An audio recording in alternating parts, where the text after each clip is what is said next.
Hi, this is Tim of the 1916 Company. Welcome and thanks for logging on. We're waking up with watches and everything you see is for sale. Reach out to me. I am Team Mosso at thewatchbox.com for purchase and pricing details. It's the home stretch. We're stocking up on inventory. We buy what we sell what we buy. We want to trade a watch or purchase your entire collection. If you'd like to trade a watch for one you will wear, we love to do so. But we also buy collections. No upper limit on value paid. We pay fast. We pay cash. We wire direct, and we walk you through the whole process. To buy, trade, or sell, reach out to Team Mosso at thewatchbox.com. All right, in 2022, Omega launched its most advanced dive watch yet. Now, this is based on the 2009 Planet Ocean Ultra Deep concept. The Ultra Deep was a massive 28 millimeter thick brick that was rated down to 15,000 meters. So this isn't quite that extreme, but it's still massive. The Planet Ocean Ultra Deep has a unique case, and you can see everything from the bevels to the crown guard and crown are unique to the model. 45.5 millimeters by 18.1 millimeters thick. It's a large watch, though not extremely large lug to lug, where it's just under 52 millimeters. The timepiece does fit on my wrist of 16 centimeters circumference, although the style is going to be deliberately large. It is an instrument. It does favor legibility over all else. No, it's not going to fit underneath your cuff, but it does fit between the edges of my wrist, so that's not a problem. If your wrist is 16 centimeters circumference and up, you're going to find this is quite agreeable. Now, it actually has a two-piece case back. We'll get a little bit closer here, but the case back includes a center disc of titanium, and then the rest of the watch, including the outer case back, is made of stainless steel, and this is Omega steel, as they're calling it. And what might be tempting to compare it to Rolex 904L, 904L is merely less susceptible to corrosion. This is also less susceptible to corrosion, but this is a nickel-free alloy that's also 40 to 50% harder than conventional 316 or 904L stainless. The Rolex alloy is no harder than standard steel. This is 40 to 50%. It's also a little bit whiter. Getting a bit closer to the dial, you can see that it is a lacquer gradient fade and to no date. This is a very balanced dial. There's an immensely thick double AR sapphire there, a wonderfully indexed 120 click orange ceramic capped bezel, and my favorite feature of this bezel, aside from the fact that it's the first Omega dive bezel I felt that matches the qualitative glide and click of a Rolex bezel, well, this is fully lumed, so you can easily read the luminescent index in green against the mint hand, which is also in green. And again, the tactile qualities of this bezel, plus the way it sounds, the sharpness of the indexing, this feels Rolex grade, and it's the first time I've been able to say that for a Seamaster. The watch has caliber 8912 inside, which is basically the 8900 Metas chronometer without a date. It has a time zone function, so you can rapidly and independently jump the hour hand, and yes, a screw-down crown that screws down quite far before it can be withdrawn. So you can see I have stop seconds, but I also have this time zone jumping feature so I can travel and the watch continues running. All applique quarter Arabic numerals in orange plus individual hour indices, and it is for saturation divers, but it is so hermetically sealed that helium cannot intrude, therefore there need be no helium escape valve. All this 6,000 meters water resistant and equipped with a integrated rubber strap. A very cool piece. Now in 2016, Audemars Piguet gave us the Royal Oak double balance wheel Openworked in 41 millimeters. And for 2018, it gave us the 37 millimeter version of the watch, which I find to be the more wearable of the two. Now you can see right here that because the movement is 26.6 millimeters in diameter, regardless of which case size you get, it makes more sense to get it in the 37 as it's a better fit for the smaller case. The finishing on the bracelet, the lugs, the case, the links, all of it artisanal and gorgeously detailed, as is always with a Royal Oak. But here's the thing. You also have a level of movement finish that has become uncommon on Audemars Piguet watches in the modern era. Look at the skeletonization here, and then look at how all of the interior hollows have been micro-beveled, featuring many sharp interior angles where bevels meet. We have two gilded balances, full balance bridges, and you can see the hairspring stud holder is actually 180 degrees opposed from side to side, with the result that in any position, because these hairsprings are flat and symmetrical but in opposite orientations, one will be caused by gravity to run fast, the other by an equal and opposite margin to run slow, instantaneously counteracting the effects of gravity. Plus, with double the oscillating mass, it has even more resilience against shock, vibration, or concussive timing deviation. Now, it's a 3 Hertz automatic winder. It does have a stop seconds function. You can see it also has an open barrel. There's a lovely satination across the bridges, and you can see off to the side right there, the steel satinated and beveled keyless works, and then at center, you can see the minute wheel pinion, and the hour wheel on top of the motion works. And with a screw-down crown and a 50-meter water resistance, you can actually take this swimming. Surface swimming only, but still, that lends an element of versatility. And by the way, before we do a wrist shot, let's do a loom shot. This is actually quite easy to read in the dark. On my 16-centimeter circumference wrist, perfect. Nice and flat. It's only about 10.1 millimeters thick. And I find that Royal Oaks, especially on bracelets, they wear about 2 sizes larger. So though this is a 37, it wears more like a 39 or a 40. So if your wrist is anywhere near my size, this is by far the preferable of the 2 basic sizes available. Highly recommended.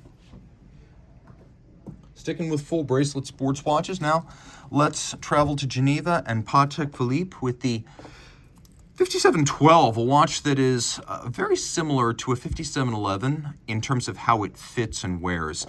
The 5990, the 5980, and the 5726 all feel like offshores compared to the standard Nautilus, whereas the 5711 and the 5712 really do still feel thin, delicate, fine, upscale, refined, light, gossamer, and graceful. Super thin on the wrist with a wonderfully light and supple bracelet.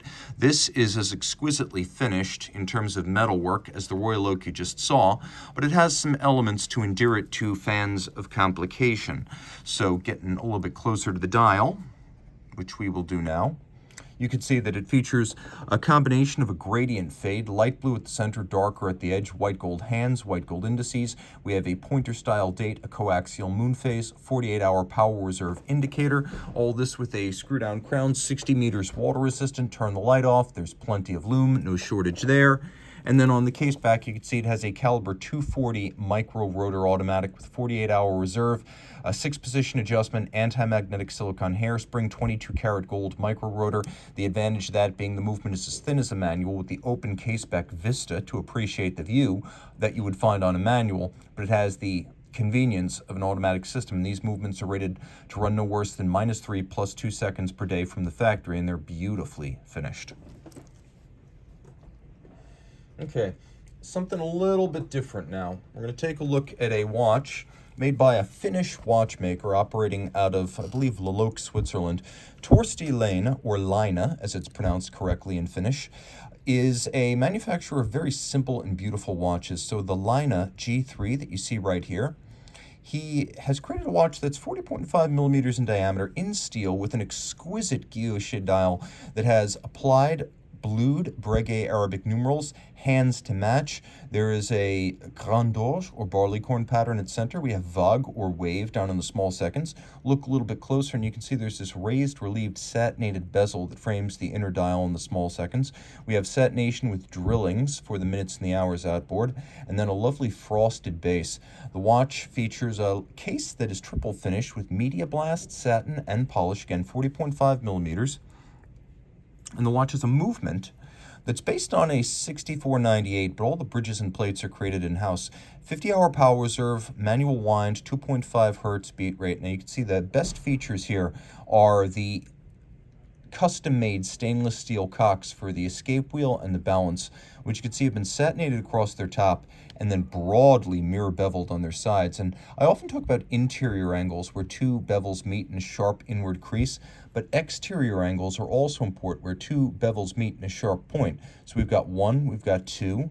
Look adjacent to the case, and you'll find there's actually a third one hiding under there. Then we have 4, 5, and a 6th. Very impressive. And because these are steel half bridges, finishing them is particularly difficult. The primary 3/4 bridge features a combination of a mirrored anglage on its edge, a raised relieved channel along all of the borders that's been satinated on its top, and then recessed and frosted interiors. A really good looking movement that's over 36 millimeters in diameter and thus fills out this case back. You'll note the click and all of the screws have been black polished. Then we have solarization on the crown wheel and double solarization on the ratchet wheel. It is quite fetching. We have an ABP Parisian custom strap, blue alligator leather on the top, rubber on the bottom for long-lasting durability. Again, my wrist 16 centimeters circumference. You get a sense of how the watch wears. Very comfortable. I could recommend it for a wrist as small as 15 centimeters in circumference. Now, from JLC, the watchmaker's watchmaker, we have a watch that embodies 2 threads of the company's history. So since at least the caliber 412, the late 1930s, JLC, or once LeCoultre, has had a calendar wristwatch in the catalog, and since the late 1940s caliber 41 Powermatic, they have had an automatic winding power reserve indicator watch in the catalog more often than not. So this master calendar, which debuted in 2005, incorporates both the automatic winding with the power reserve and the calendar system. Taking a closer look, this is a steel case, 40.5 millimeters in diameter. We have a dial that actually does include a little bit of luminescence. We've got a power reserve indicator at the top for the 43-hour power reserve. You can wind it manually, though it is an automatic watch. We have blackened Dart-style applique indices. We have half-frosted and blackened alpha hands at center, a radial lunette for indicating the date. We have small seconds with coaxial Moonphase, and we do have hacking seconds. We also have the day, and we have the month, so a complete calendar. Turn it all over. Manufactured caliber 924, master 1,000 hours control, free sprung, 4 hertz, 41 joules, 43-hour power reserve. There's a 22 karat gold mass on the rotor, not 21, not 18, 22, maximum mass, maximum winding efficiency. Now you can see at center we have ceramic bearings and unidirectional winder. That's a little bit more efficient than steel bearings and bidirectional. JLC verified this on the wrist in a large case study.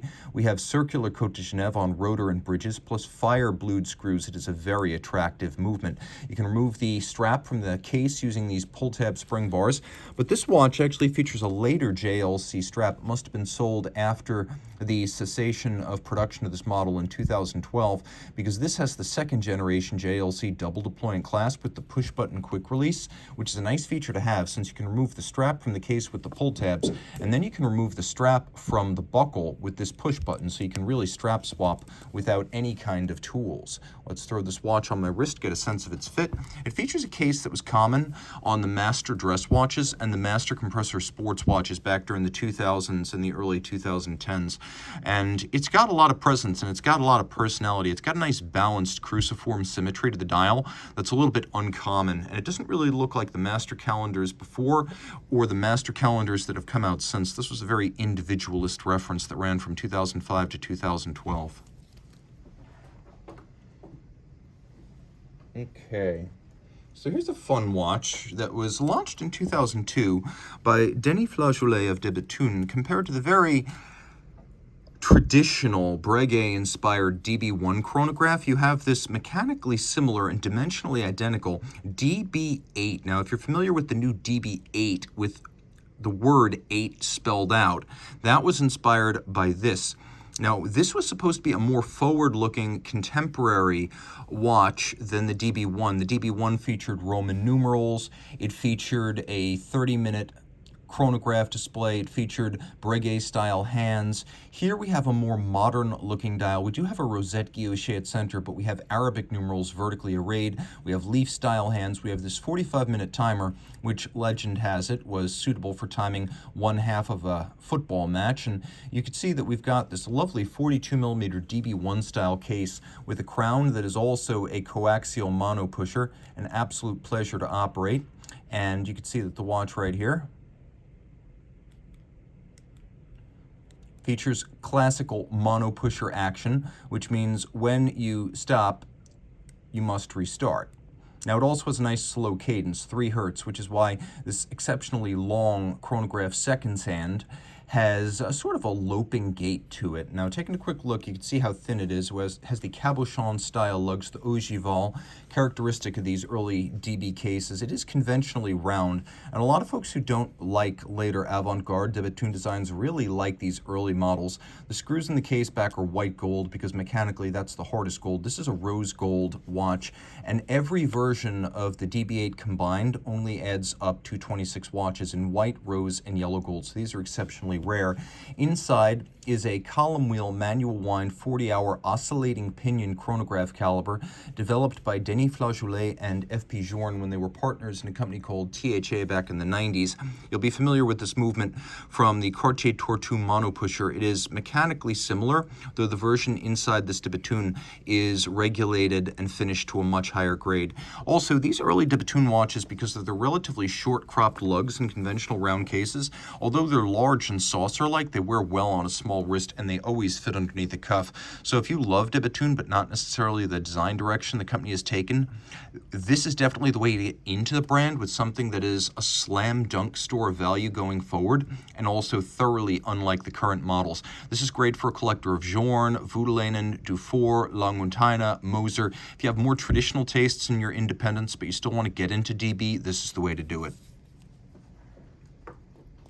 Back in 2006, Breguet launched its spectacular Tourbillon Chronograph 5837, and that's what we have right here, a flagship sports watch from the Swatch Group's flagship brand.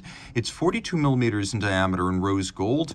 It is 100 meters water resistant. It has a dial that is cut on rose lathe to create this wonderful rosette with undulating rayon emanating out from an imaginary center point underneath the hands. Now, the hands are fired blue steel. The dial is made of solid gold. It's been silvered, but it is a disc of solid gold cut for traditional reductive guilloche. Because this is a marine chronograph and a sports watch, it is loomed with the hands and indices different colors. And of course, we have the pièce de résistance up at the top, a 1-minute tourbillon that is free-sprung, includes an overcoil, Breguet of course, and then a full silicone escapement. Taking a look at the back, you can see that this is a manual wind lateral clutch column wheel chronograph, and it is beautifully executed with world-class column wheel feel. You can see a combination of rose-gilded bridges and brushed stainless steel parts, but notice that the anglage, or the beveling on the edge of steel, and the gilded brass, it is mirrored in both cases. You can see we have a little bit of skeletonization underneath the tourbillon regulator. This is a 6-position adjustment, one more than a standard chronometer.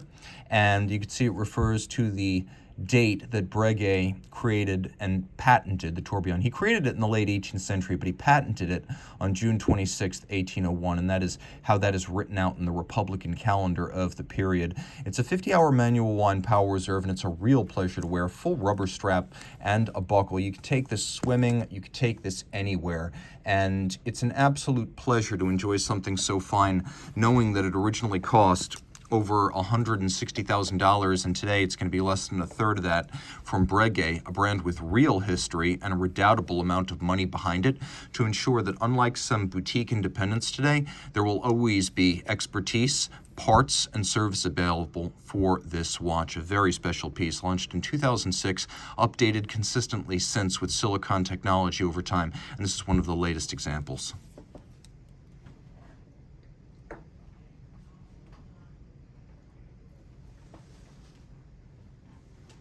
If, like me, you love JLC, then you will find that there are 2 ways to get into the brand if you're a monuments man and you want to own one of the pillars of JLC. You're going to buy a Memovox alarm, or you're going to buy a Reverso. Curiously, as far as I know, JLC has never combined the two. I'm still waiting for that. But for now, this is one of the best ways to get into the Memovox wrist alarm, the latest variant in a model line dating back to 1950. You can see that this is the Master Control Memovox, last updated in 2020. It's a 40mm steel case. It actually does have a reasonable amount of lume on the dial side, including the little index that allows you to select the time for the alarm to activate. So let's see if we can do this here in the dark.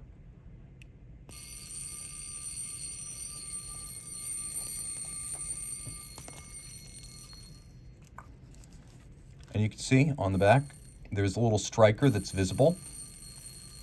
It hits a hanging gong, so it has more ring and sustain and volume than a traditional wrist alarm that hammers against the case flank. It doesn't sound like a chirping cricket or a rattle, it sounds like a ringing bell. And yes, it is loud enough to wake you up, which I consider to be essential on a wrist alarm. It has to be able to act as your travel time alarm clock. Now, it's a beautiful, versatile look. A man could wear it, a woman could wear it. It's sporty, being automatic and steel and quite durable overall. Yes, it'll work as a formal watch. It's really an all-arounder. It's not super formal, but it's not also a hardcore sports watch. It lives in that realm of a timepiece you wear all the time, except when you go in the water.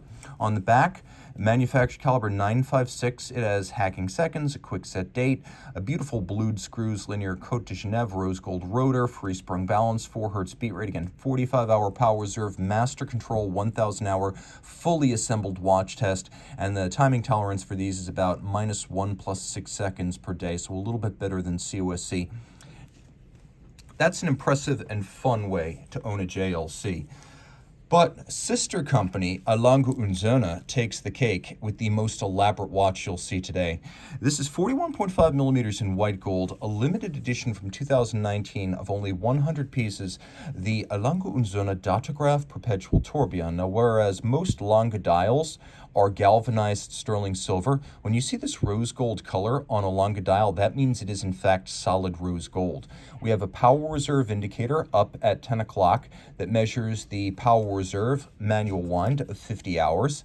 We have a double-digit date. We have perpetual calendar that can deal with irregular length months and leap years. Surprisingly here, we actually have quite a bit of luminescence and a dial-side tachymeter, which gives the watch a nice 1940s or 50s aesthetic back when it was common for chronographs to have tachymeters on the dial. Now, it also has a flyback chronograph function, so reset and restart with a single push of the trigger.